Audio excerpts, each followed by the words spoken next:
What's going on, everyone? Welcome back to T3G. This is the Tangents Podcast, and today is a very, very special episode. This is episode 91.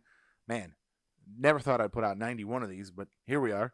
And today we're going to start in 1991 with the first issue of the X-Men and the return of Magneto. Today, we are talking about the tragic tale of a mutant named Joseph. If you are an X-Men fan, you know who Joseph is. If you are not an X-Men fan, get ready for a wild ride. Now, I'm going to go through some of these key moments in this character's existence and just try to put my 2 cents on the whole situation. This is something that I talked about in a very brief. I talked kind of what I thought at the time was the end, but didn't realize that there was way more since then. So we're just going to go on a little bit of a tangent here and discuss a tragic mutant named Joseph. So, 1991, X-Men #1 releases. Magneto has been out of the picture for probably 3 to 5 years, at least. The last time the reader saw him was in the Savage Land with Rogue, and there was a whole scenario up there. And before that, it was Atlantis Attacks. Oh no, I'm sorry, Acts of Vengeance. He was part of Acts of Vengeance, and before that he bounced the Xavier Institute because he was running the Xavier Institute for a long time. And he left. He was like, it's not really my thing. I'm not really the like leader type, the do the right thing guy. And he had lost a bunch of students and stuff like that. So he was just like, deuces, I'm out. So he disappears for a while. The world at large doesn't really see him for a good minute. We open X-Men #1 with a chase scene in space, which if they were to do another movie, I would want them to open with a chase scene in space, just so we can set the bar pretty high right out the gate. And if you don't know why I say that, if you have not seen the 6th season of Agents, I think it's doable. If they did it on Agents, they could do it in a movie. Anyway, it opens with a chase in space, and you come to find out that Magneto, who shows up to kind of squash the whole thing apart, is living on an asteroid that he's built. And it's very lovely here, rendered by the genius legend Jim Lee. And he's up there doing his thing. He finds himself in need of defense. I forget the like full breadth of this entire initial story arc, but what it does end with is Magneto disincorporating as the tower or the asteroid falls. So 3 issues, this fight happens. There's a whole lot of stuff going on, and due to the machinations of one Fabian Cortez, as the asteroid falls to Earth. Yeah, it does fall to Earth. I'm not gonna lie. I have not read this in a while. Jeez. As the asteroid, because I'm thinking, am I conflating it with the cartoon, which they did kind of do on the cartoon. So if you've seen the X-Men the animated series, it's kind of based that series of few episodes is kind of based on this. It's actually kind of based on this and a future part of this. But anyway, so Magneto dies. Right, we opened the new decade with dead Magneto. Now there's a whole lot of behind the scenes stuff that I can't possibly give context on, but you should absolutely listen to Jay and Miles Explain the X-Men, which is a fantastic podcast. I'm about 1.5 years behind still, but I've listened to every single episode faithfully, and it is just rife with trivia and so much goodness. Anyway, they go into a lot of detail as far as the behind the scenes. There was going to be a lot of really cool stuff here, and Chris Claremont had to bow out for various reasons, and we did not get a lot of that really, really cool stuff. So, Yeah, and that's actually, I think this is there it is right there. This is the last issue that he did. X-Men number 3, the 1991 X-Men series, issue number 3 is the last issue he wrote wholesale. I think he had like plotted the next issue or something similar, or like he had like laid out the story points, and whoever was next took it on. I think Jim Lee actually wrote it for a couple issues after this. Anyway, so Magneto's dead, right? Well, then we go a couple years, and what's happening in the background is, and I'll give context to Naked Fabian Cortez here. What's happening in the background is that this guy who's disappearing is Games Master, and he's running a thing called. Did it have a name? It was this. So he was running this group. I guess it was like a game they were doing, but I guess maybe the game didn't have a name, but the group had a name. They were called the Upstarts, and it was just like you get points. It's like, it's funny because it's kind of like the game people play in their heads, like when you joke about, which is like super morbid, but when you joke about like if you see kids crossing the street or whatever, you say, if I run them over, it's X amount of points, right? That's terrible. You don't do that. But this is kind of what that game was, right? These were all villains, of course. You had Shinobi Shaw was part of it. Sienna Blaze, which was a new character that they introduced as part of this, was part of it. And it was basically like, if you take out high value, like prominent mutant targets, that you got points. And Fabian was in the lead because he had killed Magneto, right? Magneto fell because of his actions. And he's like, by the way, I'm taking away your points. Turns out, and he dips out, and he's like, why would he take away my points? He's like, how could I possibly lose the points for Magnus's death unless... no! Right? Because he's still alive.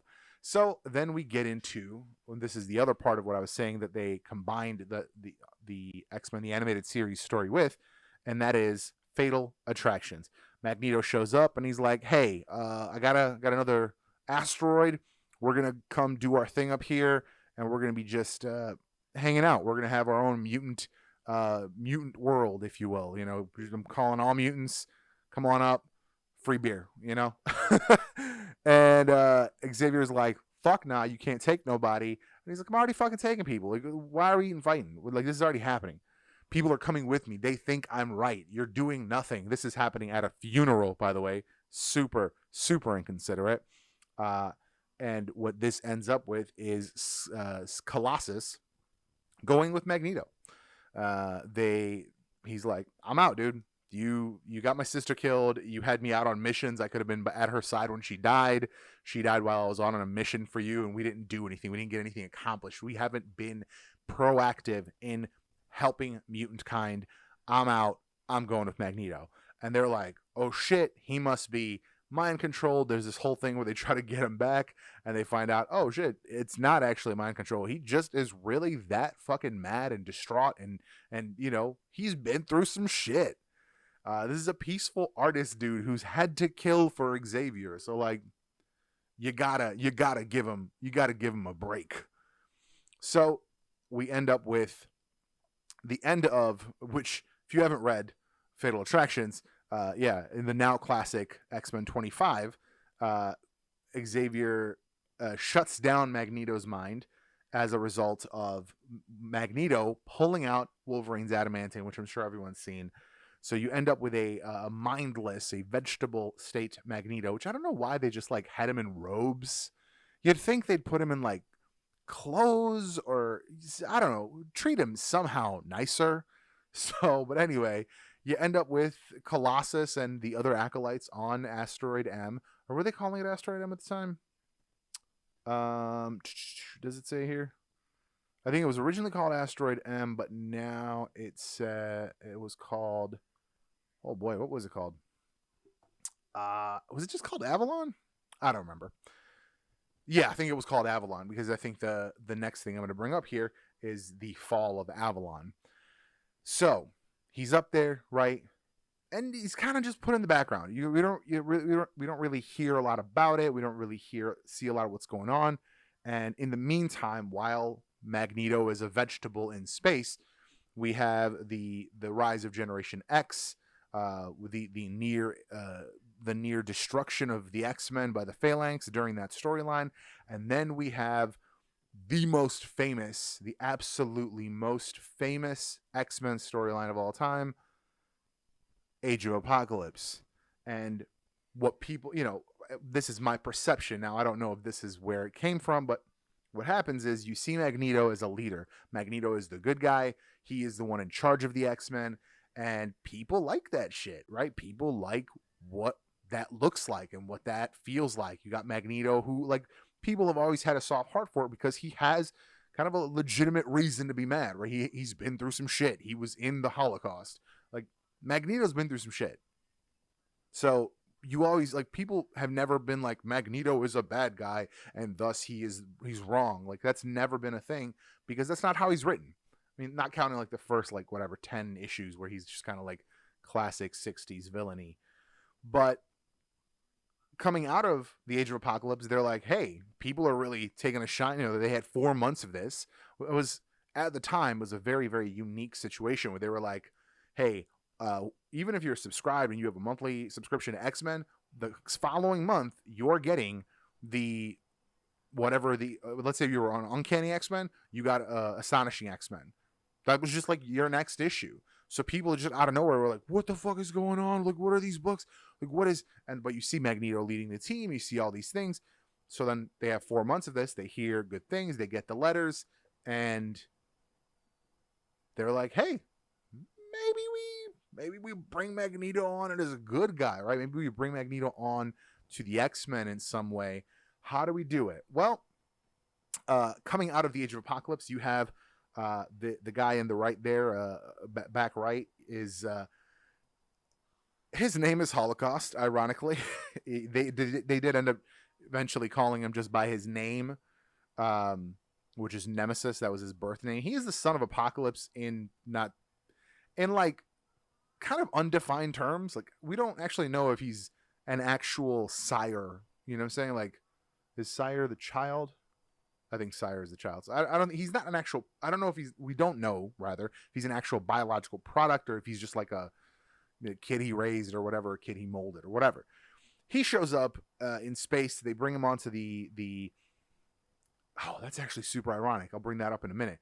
So he shows up in space, and they bring him onto the asteroid, and they're like, "What is this? It's a mutant signature. Like, we know it's a mutant in there," and he ends up, I think, killing not Pyro, but Rusty Collins.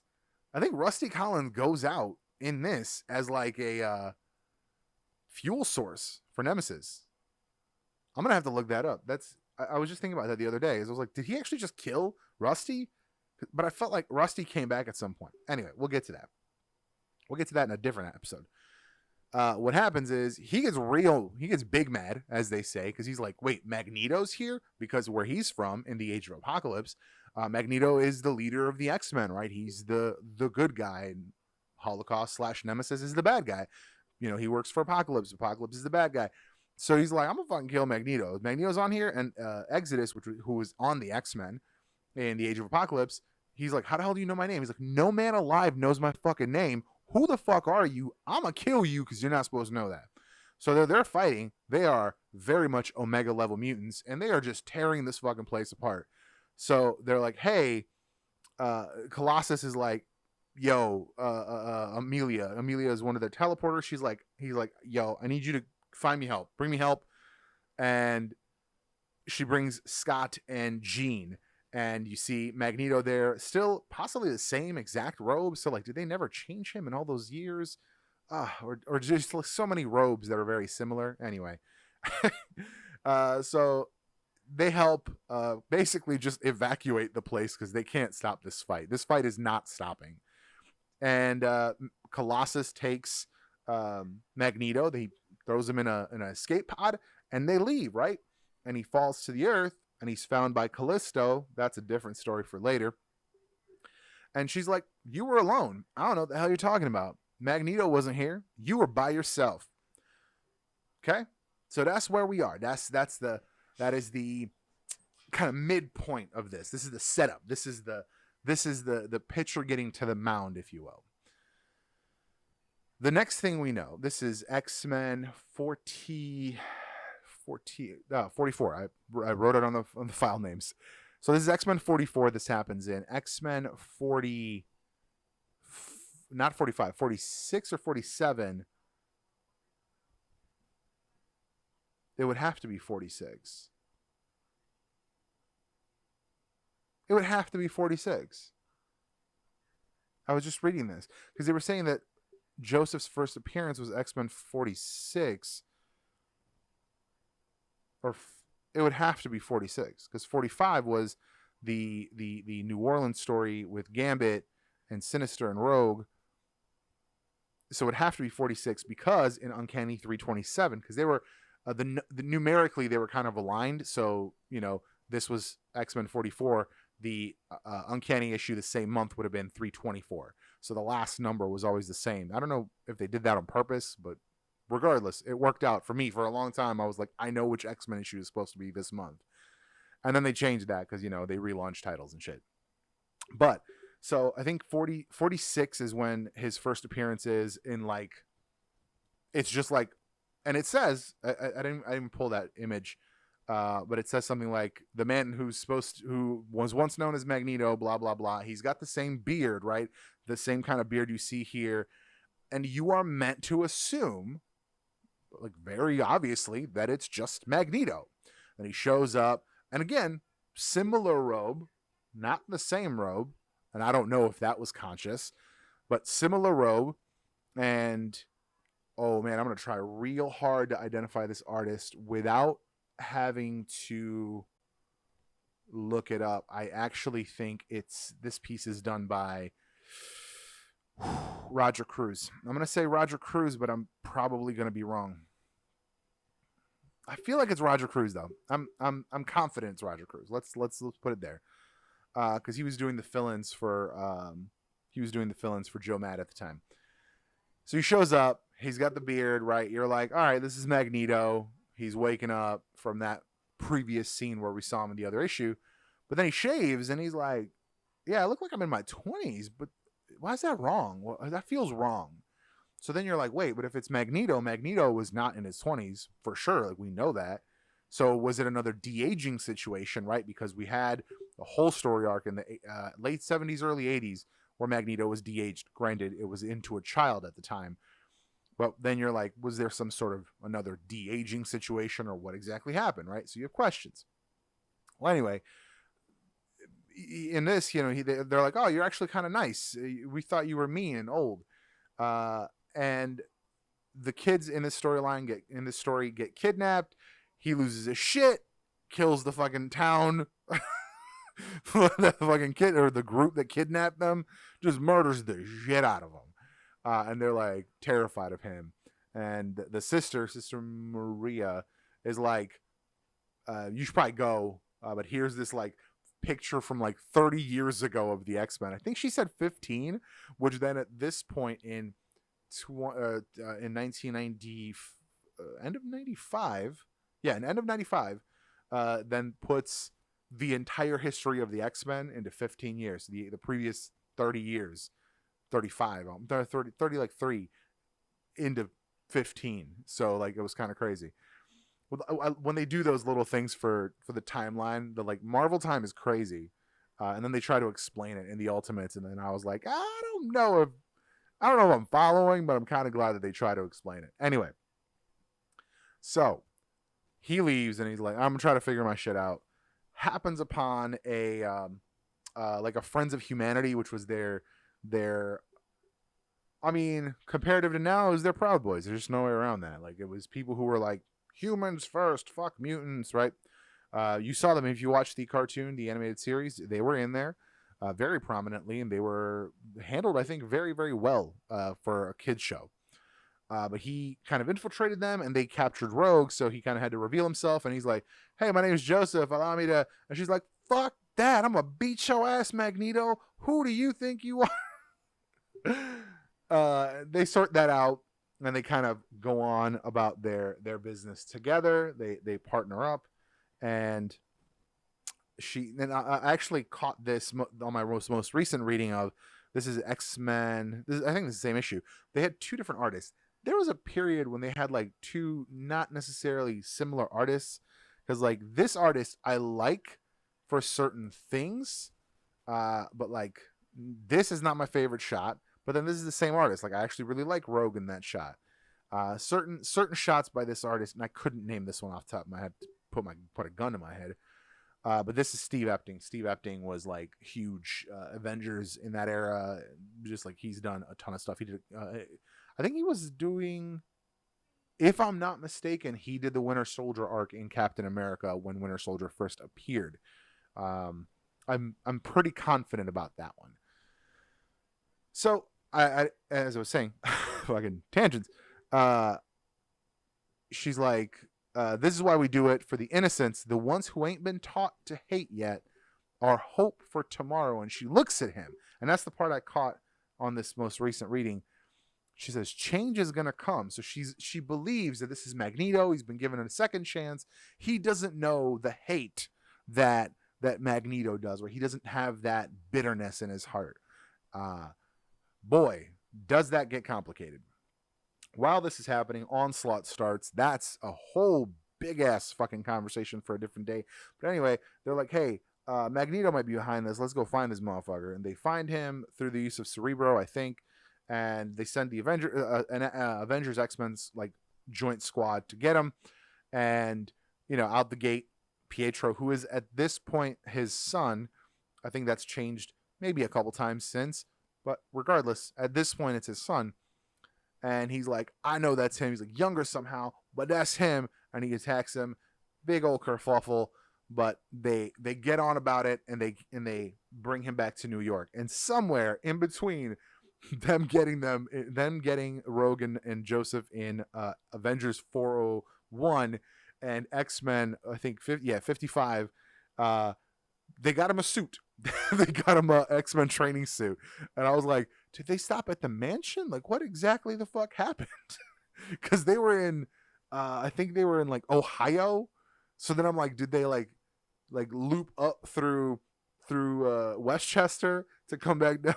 Like, I just thought it was such a weird, man. But anyway, so this is the first appearance of Joseph's, like, long-standing costume. He, for quite a fucking minute, wore this, except for a brief run. I mean, he wore this costume to his death, but we'll get to that. So he shows up for the Onslaught fight. He has very interesting exchanges, still feeling like Magneto. He feels like he needs to take responsibility for this.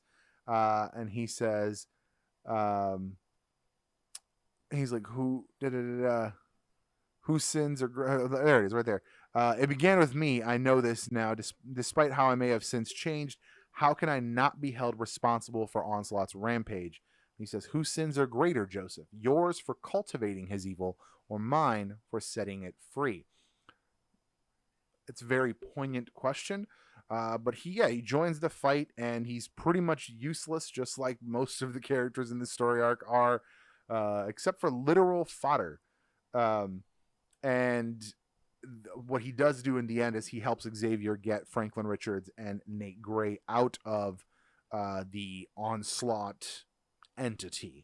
I guess they were inside of it. It was weird. Xavier was inside of it, so yeah, I guess they were inside of it too. So yeah, they get them out. And then things kind of calm down. We get back to like a semblance of normality, and everyone's kind of reeling from Onslaught, and people are freaked out. And then he's like, check me out. I'm smooth as shit. Right? So he's like, I took this Xenox chamber that Xavier used for a very, very convoluted 60s storyline and brought it piece by piece. What does it say? Over the last few nights, I've been deconstructing it, transporting it from beneath the X-Men's Westchester mansion and recalibrating its ascension fucking sci-fi science. And she's like, but why? And he's like, so I can kiss you. Pow, right? I'm smooth as fuck. Merry Christmas, Rogue. And then in a brilliant issue, and if you have not read Uncanny X-Men 341, the Gladiator versus Sam Guthrie fight, oh my god, just fantastic. They end up in space.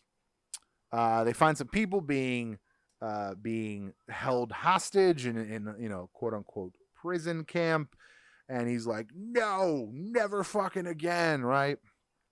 And they're like, yeah, I thought we were gonna keep a low profile, but all right, cool, let's fucking go. uh, so you kind of see those elements, like maybe it is like, kind of like reinforcing that it's Magneto, right? He's having these flashbacks, he's having these really, really strong feelings against, people being oppressed and people being held in camps. So there is the Magneto-ness is there, right? The Magneto-ness is there. And at this point, this is 1997. This is while this contingent of X-Men is in space, the remainder of the X-Men are dealing with Operation Zero Tolerance, which we will definitely talk about another time. But they're in space. They're trying to deal with this Phalanx invasion, which is kind of like a continuation of what we saw at the birth of Generation X, and just the tip of a very, very large and complicated iceberg when we get into the Annihilation 2, the second Annihilation storyline. It gets very fucking complicated. And even if you want to get real fucking specific, it kind of also leads to the current era of X-Men. It's all really weirdly but beautifully tied together. So yeah, they're in space, and they come back to Earth eventually, and they crash land in the Antarctic after a very confusing couple issues where they think they're on a different planet. And he's like, he's here because they were looking for Gambit. Gambit got taken by these, what are they called? Bounty hunters. They're like, we're looking for Gambit, and he's like, he's here, and he's like, he wants to be here, and he's like, no, I wasn't talking about Gambit. He's here, but then he doesn't say. He said, how'd you raise it? I don't know either, but he said he's here. Well, who's he? Like you're playing the pronoun game, and nobody wants to fucking play that game. He was talking about Magneto. So at the end of this issue, Uncanny X-Men 450, 350, Jesus, 450 is a whole different storyline. 350, you have this beautiful shot by Joe Mad, Tim Townsend, and I think it was just Liquid Graphics. I don't think they had a specific colorist at the time. I think Liquid was kind of in charge in this era. I might be wrong, but I'm pretty sure that's correct. But this is like one of my favorite pieces of Magneto art. My favorite pieces of Magneto, because I can just collect pieces of Magneto. Could be like a book, Pieces of Magneto, my love story. Oh, Jesus. So here in my let's see, because this would have been 97. Was I reading at this time? I don't think that I was reading at this time. I think I was reading this because I would have started high school in 98, and that's when I got into the X-Men books. 96 was my first comic book. No, I take it back. 95. 95 was my first comic book. But I was reading these, I think, about a year behind. So like all this stuff had already happened, but I was just catching up to it. I feel like 350 was like right around this time, right around the end of 97 might have been when I actually first got on to like properly reading the comics. And I'm sitting there, I'm reading this, and I'm like, all right, so what the fuck, right? We have Joseph and Magneto in the same issue. They're in the same room. They're facing, like, he even says at one point, like, he's got his own crimes to answer for. This is a reveal for us, not anyone. No one saw this. They saw Eric the Red, which is a popular cover identity in the Marvel universe, in the X-Men storylines anyway. You're sitting there and I'm like, well, what the fuck is happening, right? Like, wait, how are there two of them? What happened? And then I'm thinking, like, my instant jump is to like try to explain it with some sort of super science. And I'm like, all right, so he's like Magneto, right? He controls magnets. So when he fell to Earth that second time, because he was not conscious, hit the magnetosphere a certain way and he split into two. That was my inherent belief. Right, I was like, oh, so that's why we have good Magneto, aka Joseph, and bad Magneto, because he's like putting the X-Men through some shit in this. And then following this, we see him like just off a dude because he knows like his original identity, which we would not find out for another 10 years after this. So it was kind of like moot point, guy. Like we won't even know for a while. I think it's Max Eisenhart. Yeah, I think it's Max Eisenhart. But anyway, he like erased even the fake identity of Eric Lenscher. But then they like never touched that. And even nowadays, no one calls him Max. He just goes by Eric, even today. I feel like the people who write the books are just ignoring the fact that that series exists where it explains his origin. Regardless. So yeah, he's offing dudes, and you're like really, really believing, hey, this dude is really fucking gone off the deep end, which kind of reinforced my belief of like positive and negative, right? One is really, really fucking evil. And then we see Sabra, I don't know how to say it. She's Israeli. So whichever way it would be said in Hebrew, is that right? I don't know. Yeah, so she shows up. She's like, he killed this dude. We gotta take him in. And Maggot, who is his own thing, but he in 350 had been like, oh shit, it's you. But I thought dude was you. And he's like, no, you're fine though. So he knows in 350 he was the only one that knew Joseph was not Magneto. So that's why he's like, if she kills him, and he's like, nah, I'm not gonna let him die. It's not him. He's not Magneto. And he's like, all right, cool. Well, I guess to figure this out, I gotta go with you and sort out what's going on. Who am I? What's happening exactly? Now, this was 1998, and they promptly ignored the entire like he went off to like find answers thing. Just ignored it for a solid year. Man, I thought it was gonna be longer because the Magneto War is 1999 and this was 98. This was early 98. Magneto War was like September, October 99. So like I'm gonna give it like 2 years. Give it like 2 years. And yeah, you just kind of ignored him. And then we get to the Magneto War. This is Uncanny 366. And they're like, and he's even talking about it, like, despite Maggot's assertions to the contrary, which, by the way, I think at this point in 99, no, he had not died yet. But Maggot dies at some point. Like, he leaves the X-Men, kind of disappears, just, like, without, like, context, really. Like, he just kind of disappears. I think he was, like, supposed to go join the Generation X kids, but then he kind of, like, went off on his own, and then everyone ignored him until they killed him off in Weapon X storyline. So, anyway, he's talking about it like, this just happened last week. So this is kind of where people get confused about the timeline, right? He's talking about that issue. So the previous issue, 73, which happened quite literally almost 2 years prior, like it happened last week. Like, oh, we just left New York and now we're in Israel.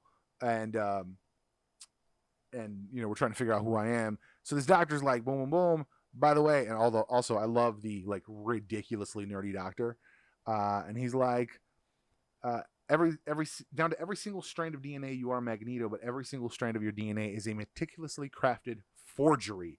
And I read that, and having come out of the heartbreak, the mind fuckery that was the Peter Parker clone saga, I was mad as fuck. I was like, a fucking clone? A clone. Really? A fucking clone? It could have been what I said, right? It could have been the magnetic, you know, fucking split them in two.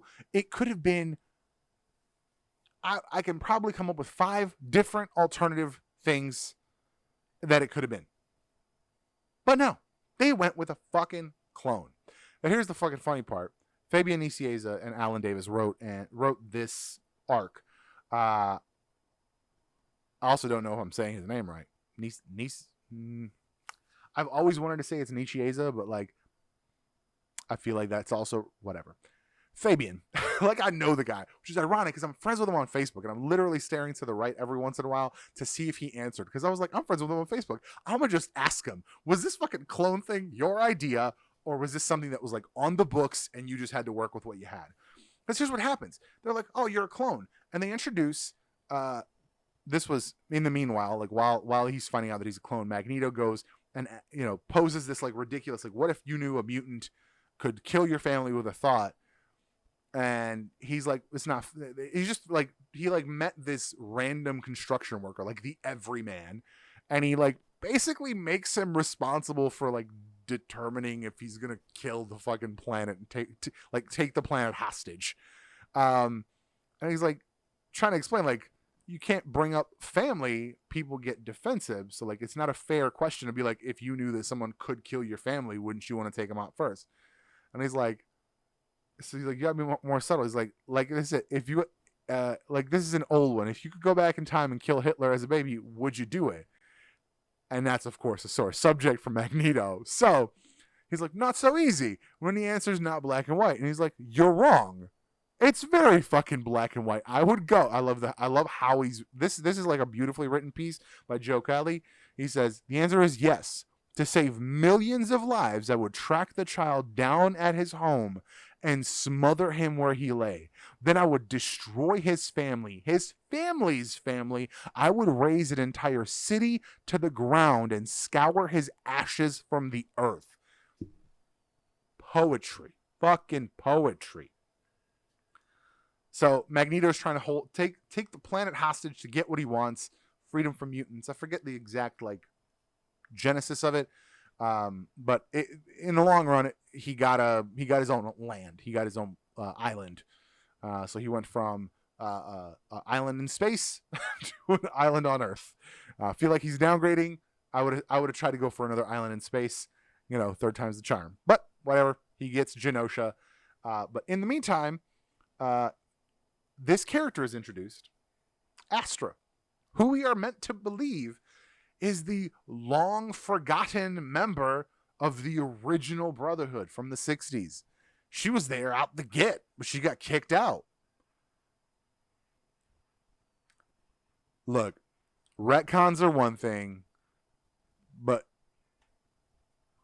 it's very hard for me to be like, oh, okay, so this is like a really cool character. She's got teleporting. She's like a super scientist. Like, I'm interested in what she could do.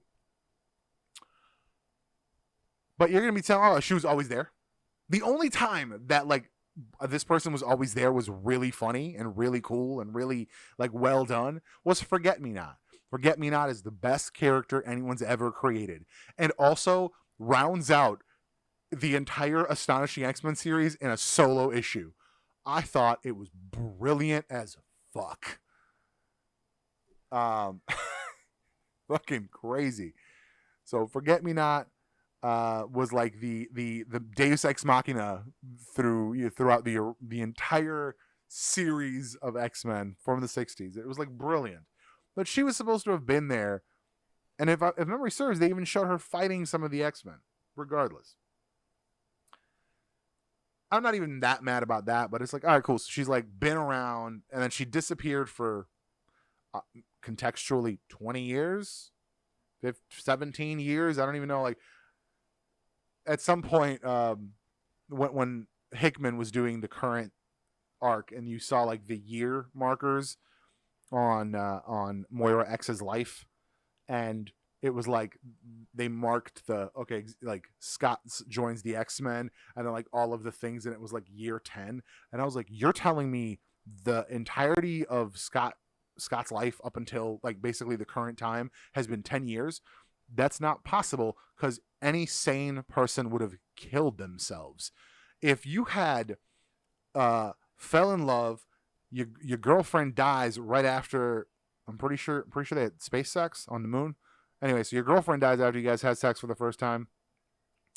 A fiance, because I think he asked her to marry him, ironically. She dies. She gets reborn as a cosmic entity, dies again to your eyes. Then you meet a woman who looks exactly like her, but you're going to ignore that because you just really miss the bitch.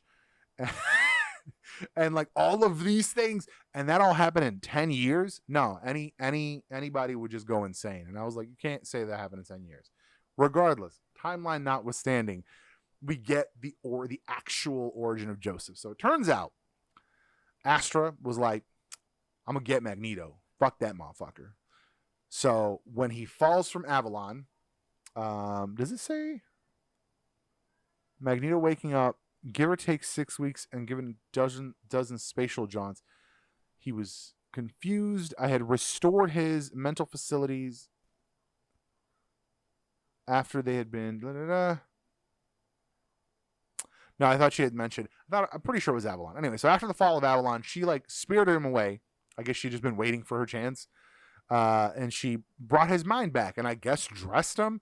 That gets into some weird consent questions, but sure, whatever. She got him dressed because he was definitely probably down to his shorts under that robe. So she shaved him, and she dressed him while she like restored his mental faculties. Very, very confusing. And he's like, because if I had just and she's saying the damage had been so thorough, done on a genetic level, which then speaks to Charles Xavier's power level. She's saying that he mind wiped him to the genetic level. Magneto, after the events of X-Men number 25, was quite literally, as she describes here, if I had not done this, you would have been a potato with abs. He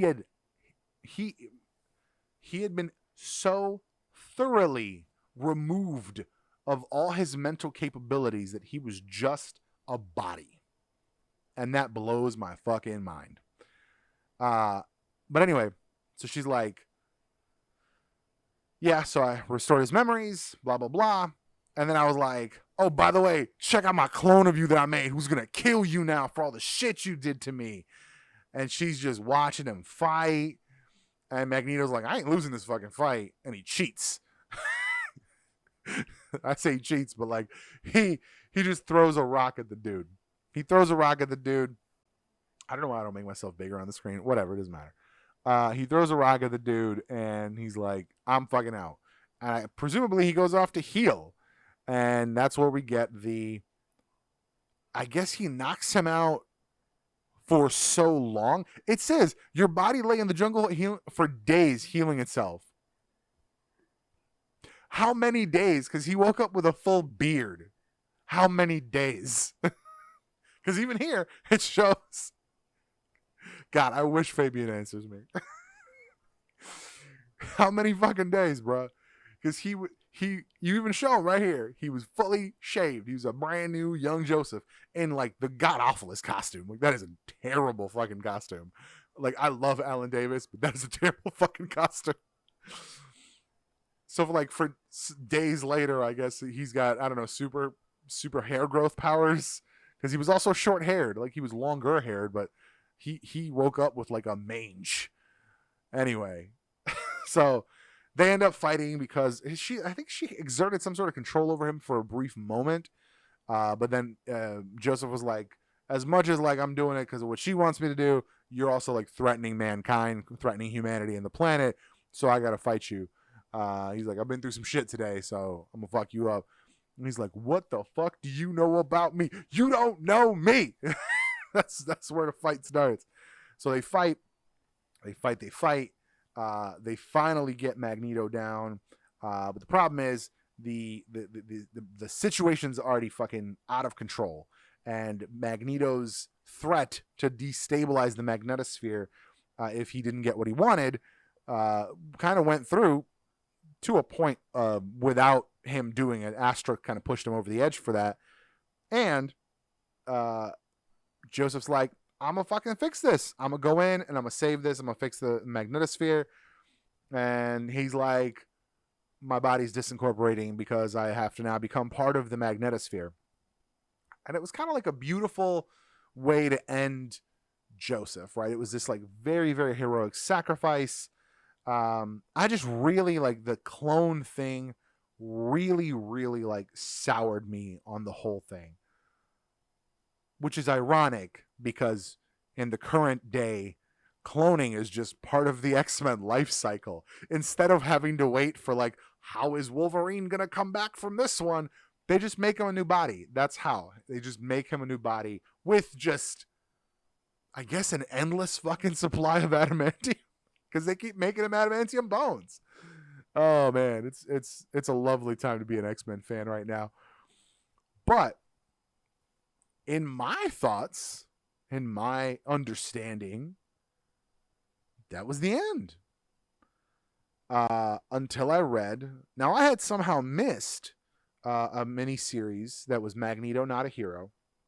It was during the Nation X, I think they were calling it. I just call it X Nation. The X Nation storyline when they had an island, Utopia, off the coast of San Francisco. It was a beautiful time. Lots of really fun, high energy stories. But this series comes out right after Magneto joins the island, right? He shows up and they're like, fucking, he's here to start some shit. And Magneto literally comes and kneels before Cyclops because Cyclops has done the thing that Magneto could not successfully do up until this point. He has provided mutant kind a home. And he kneels, and I love that.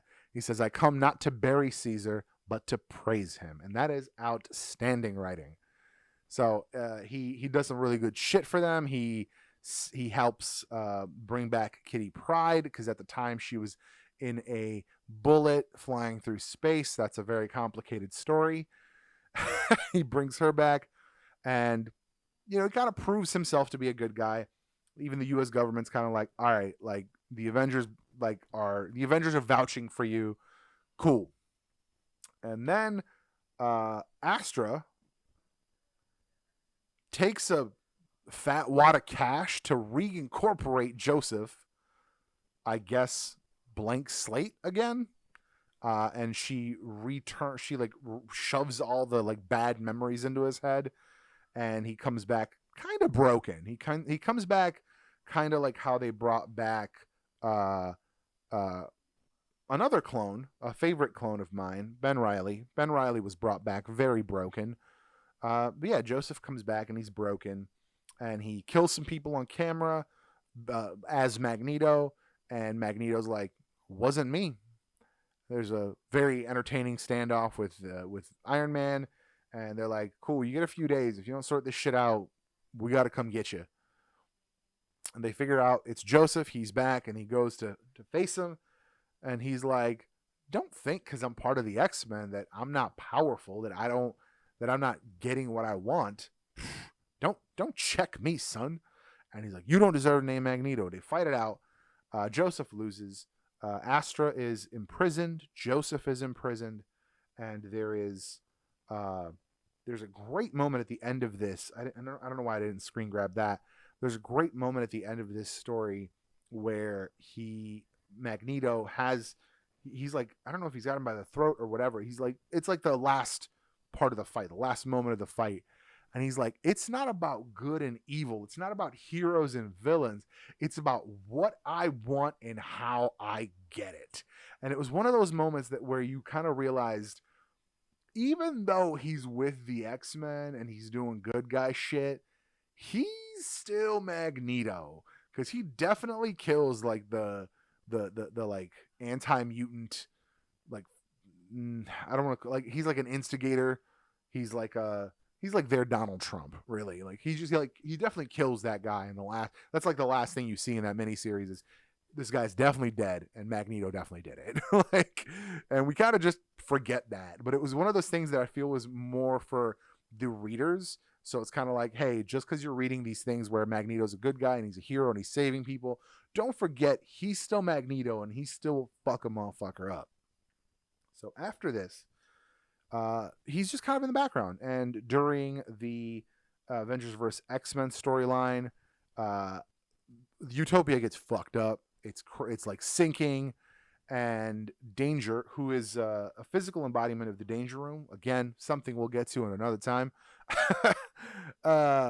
She's like, fuck it, I'm freeing all you motherfuckers, because they had a mutant prison there. Because a lot of motherfuckers they needed somewhere to go, and she needed something to do, so she was keeping them all in these like psychic prisons.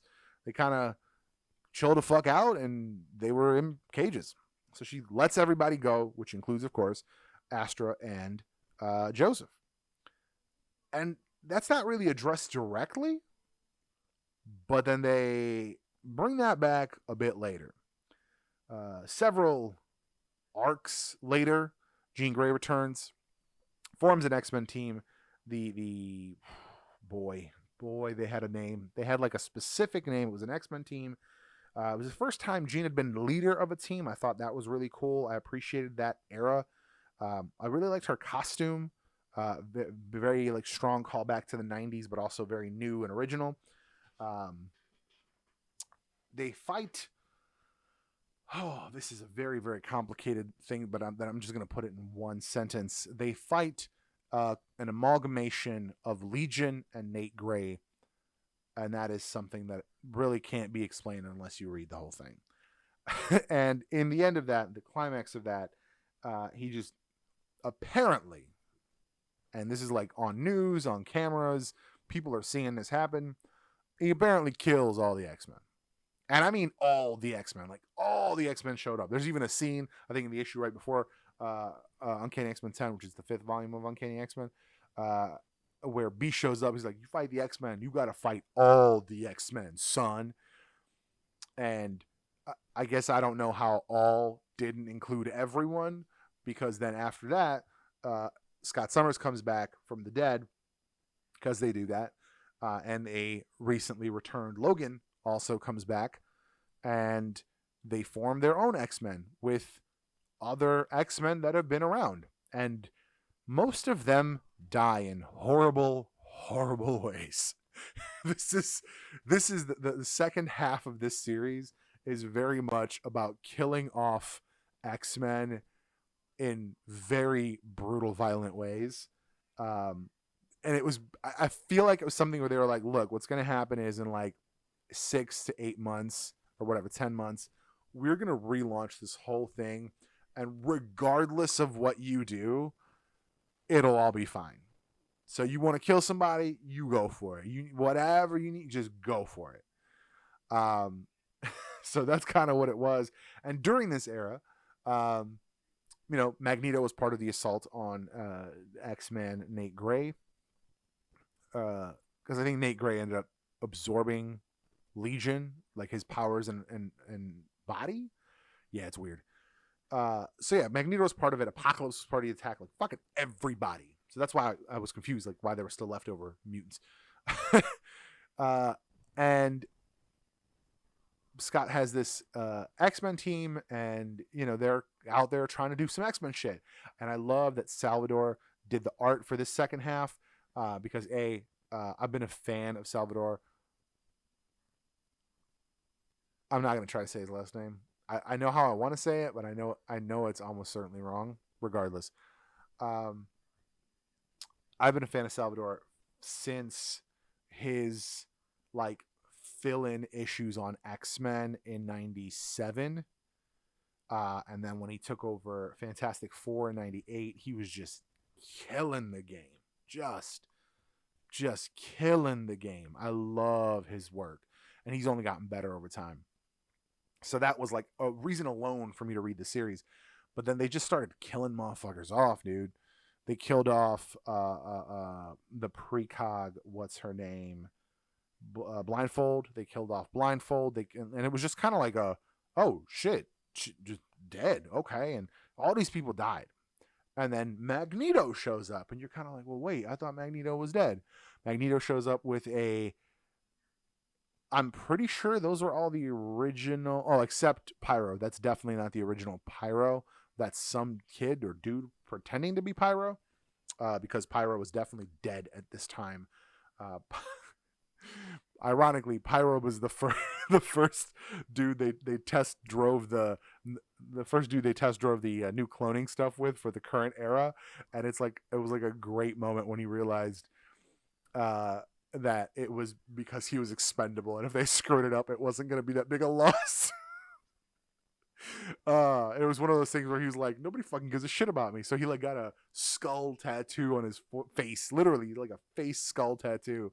And that's like his thing now. He's like a little edgy, but he's actually kind of become a cool character. I never really liked Pyro overall, except like in his literal dying days, and then like in the most recent times. But yeah, so Magneto, quote unquote, Magneto shows up, and eventually he gets his helmet knocked off because he's Juggernaut's also with him. He gets his helmet knocked off, and they're like, "Oh shit, it's Joseph." It's not, and he's like, "I didn't want anybody to know that yet, so I gotta accelerate my plans." Juggernaut's like, "Nobody fucking lies to me." So he like holds him, and while Joseph's going off on a tirade, gets his head chopped off, and everyone's like, "The fuck just happened?" Uh, and Quanon shows up, who is so who is complicated.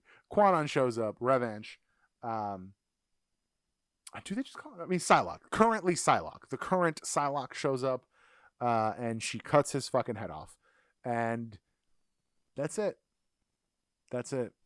He says, "I hope you're proud of yourselves. All you've done here is hasten your demise at the hands of humanity who cut." That's it. Those are the last words of Joseph. So from the potential of being a hopeful version of Magneto, from the potential of having a really interesting, like, you know, polar opposite thing,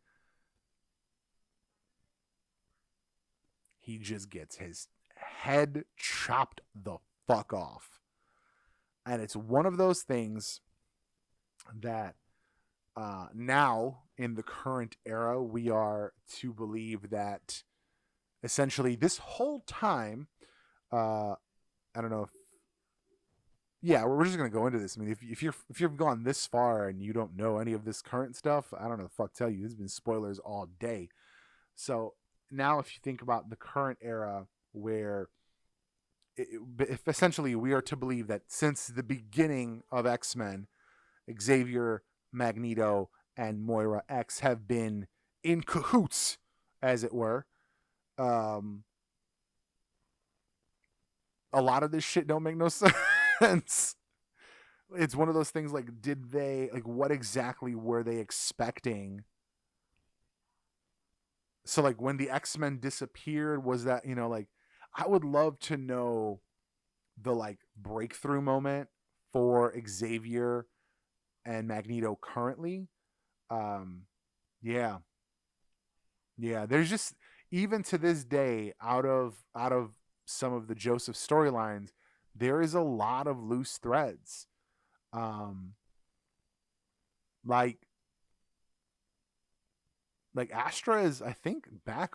She's on Krakoa now. So then it's like, do they bring him back?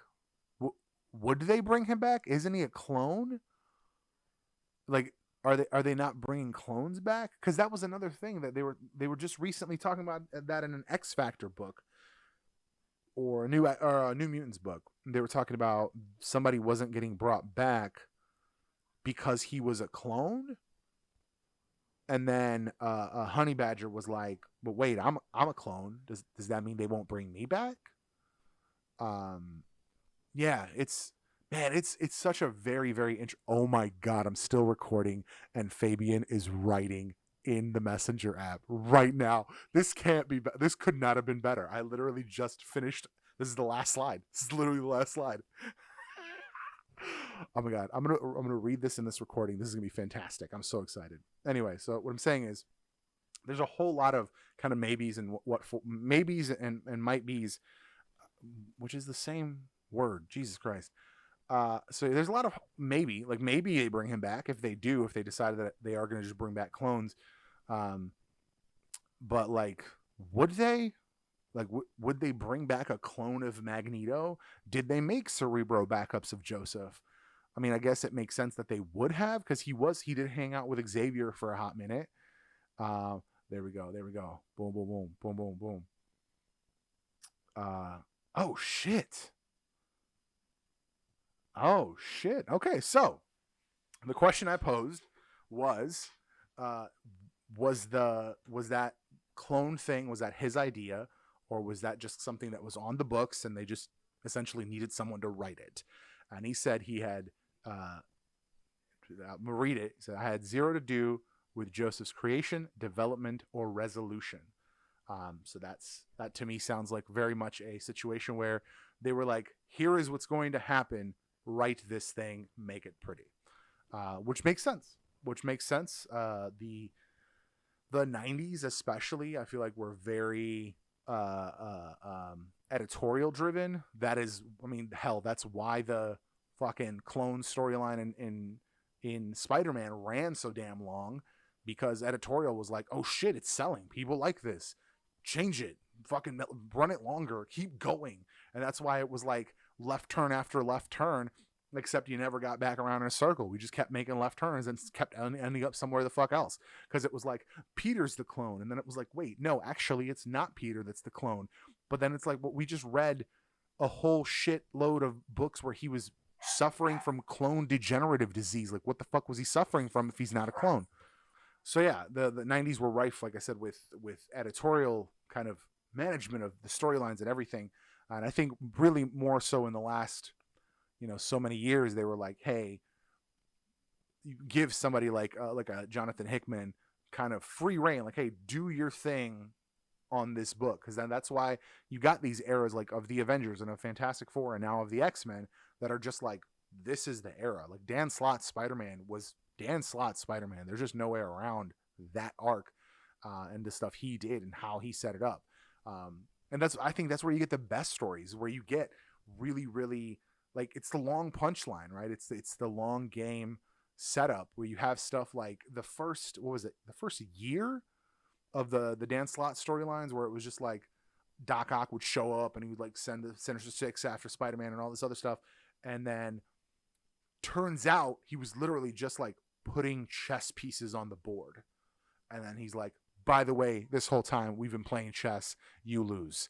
Like, that's kind of where that was. And that's the best kind of story writing. I saw there was a preview. There's a preview of next week's X-Men, and they were talking about how like something that was set up in Powers of 10 rather, is like getting a resolution. Powers of 10 was a year and a half ago at this point almost. So it's like, when you have someone in charge, you get really, really good payoffs. It's why the MCU did so damn well. Like Infinity War and Endgame were perfect payoffs for 10 years of the MCU. That's why Justice League was not a payoff. It was just like, we're just calling this Justice League because that's the next thing we want to do. We want to make a superhero team movie. So like, it didn't have that payoff because there was no architect. That's going to be it for this one. The tragic tale of Joseph, the mutant who kind of was, maybe will be again. Yeah, kind of a sad ending. Just had a head chopped off in the middle of a sentence. It's a shame. That's going to be it for this one. Thank you for watching, and we'll see you in the next one.